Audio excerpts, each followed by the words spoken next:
Yeah. That, when you have a jigsaw puzzle and you have one piece left, and they're hoping he's that. They lost 6 games last year that they were trying to win. 2 to the Lions, 2 to the Vikings, 2 to the Eagles. Top 3 teams in the NFC. Right. The Packers feel like they're pretty close. They beat everybody else. So we need to do something to elevate to that level and ideally beyond. So you see an organization that for years hoarded draft picks, would never trade first-round picks for players, send 2 of them for 1 player because they think he's that level of a difference maker against Detroit, against Philly, against Minnesota, whoever they have to beat to get to the Super Bowl. Is he that? Is he the finishing piece this team needs to get back to the top? He's a finisher.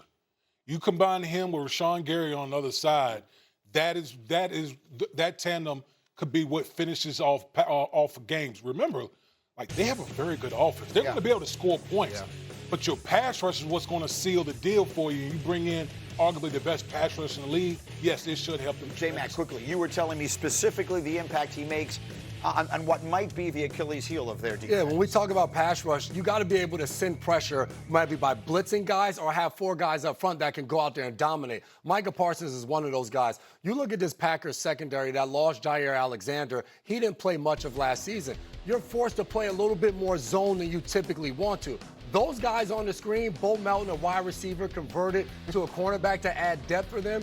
Those are the guys with the biggest smile in the locker room when they see the trade for Micah Parsons. You know what? Life just got easier. Now the quarterback has less than 2 seconds to get the ball off before somebody's punching him in the mouth. They'll have a big smile. They went home, called wife, like, hey, we might be here for a little bit while. Contract just this got thing pushed could down go the well. line. Although it's not going to be easy week 1, obviously, against the Lions and that crazy offense and Amon-Ra St. Brown and those guys. Okay, let me run a very quick hurry-up. 1 item only with you, Dan Graziano, and that is, in Miami, I noted with interest that Tyreek Hill was not named one of the team's captains. And after all that has gone on there with some of the controversy of his comments and now trying to work his way back in to good graces, I would ask you the question, is this something or is it nothing? It's something because it sort of reflects what's been going on with Tyreek Hill there. Tua Tagovailoa saying in a press conference that Tyreek needed to repair some relationships. Tyreek coming out and apologizing to the team, saying at one point he didn't think he was going to be a captain this year, as he was for the last 3 years, because of the way last year ended and because of the way he acted.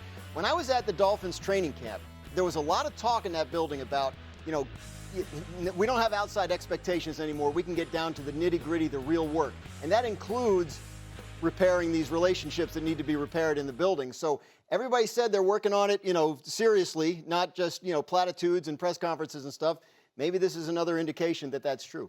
Everything that's come out of Miami, it's been a total kind of rebirth.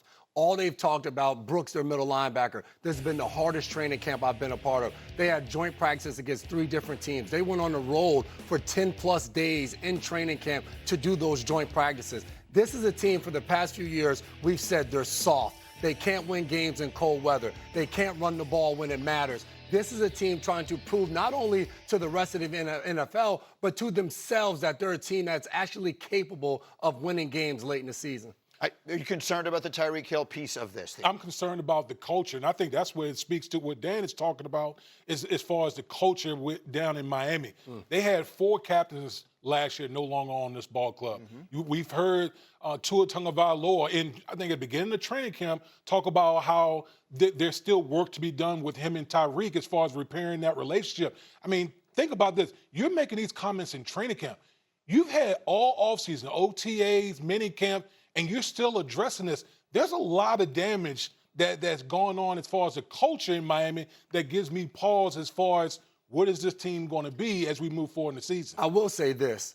You don't need every guy to be a leader. Tyreek Hill is the type of player, I don't need you to lead anybody. You come in, you run by people, you make big plays. Don't worry about leading the other guys on this team. We have leaders. You just go out there and dominate and worry about Tyreek Hill being in a good headspace to go out there and put up 1,000-plus yards this season. Feels like a team that needs to get off to a fast start. Otherwise, you'll see what may go from there. Speaking of not getting off to a fast start, Bill Belichick's first week was an absolute disaster. Was it the worst week? Reese Davis on the mic. Got to get it to the 29 on 3rd down. Lopez to the outside, and it's intercepted. And it's going to be a walk-in touchdown for the veteran Bud Clark. His 12th career pick, and TCU gets the ball right back and punches it in for 6. That was really where the game turned last night. Now, as it turned out, it probably wasn't going to make any difference. TCU thoroughly dominated, but Carolina was right in the game until that moment. Bill team started with 7 points on their opening drive.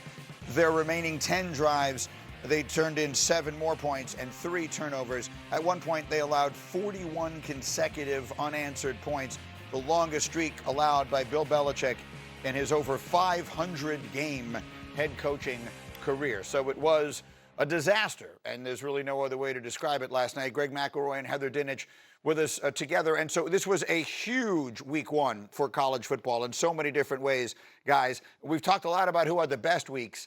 Who had the worst week? Greg, I'll start with you. Who had the worst week 1 in college football?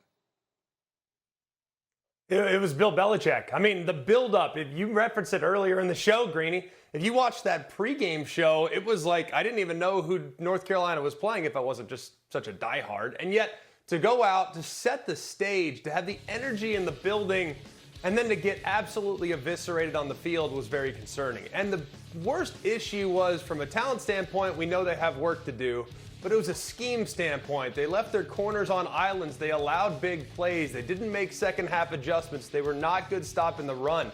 I think it was a referendum on the staff. They didn't really give their players a great chance. And then when those players did have some chances, they made really poor decisions. So I'd go Bill Belichick, because it doesn't look like it's going to get much better. Heather referenced it earlier. They might only win 4 or 5 games this year. Heather, who did you think had the worst opening weekend in college football? I agree with Greg. I'm going with Chapel Bill. I mean, look, Michael freaking Jordan was watching this game, okay, with Mia Hamm in the stands. Like, this was an all-out, hey, everybody, let's see what Bill does. And he fell flat on his face. He said he was out-coached by Sonny Dykes. I mean, this couldn't have been more of a disappointing performance. How disappointing was it? Historically bad. They gave up the most points in school history. There were a lot of people who could be up for this award this week. Greeny, it's got to be Chapel Bill. Okay. Words cannot describe how strongly I disagree with you both, for reasons that you, Heather, have already mentioned in this show. This was Bill Belichick's first game taking over a new program with basically no expectations beyond his presence, and he has as much leniency, he has as much leash, he has as much rope, whatever term we want to use, as any coach could possibly have. Kalen DeBoer, however, I'm surprised he's still there now. I don't know that you could possibly have had a worse start to a much, much, much more difficult situation. Kalen DeBoer walked into a team everyone thinks should be the best team in the country immediately. He took over the worst job. See, this is where people get things wrong.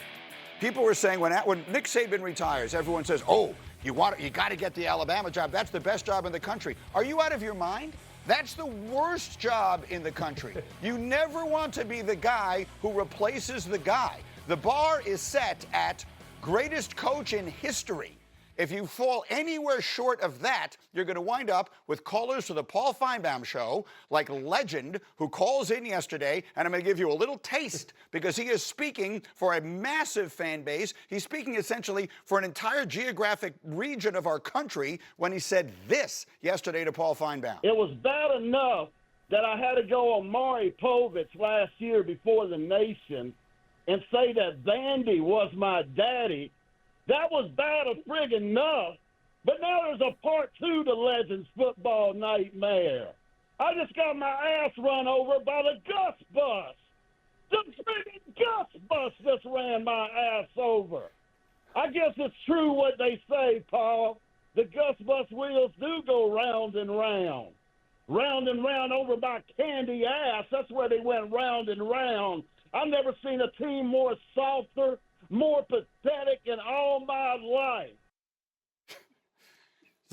For context, should that be necessary, the Gus Bus is driven by Gus Malzahn, who is now the offensive coordinator at Florida State, and has now beaten Alabama 6 times. But that's my point, Heather.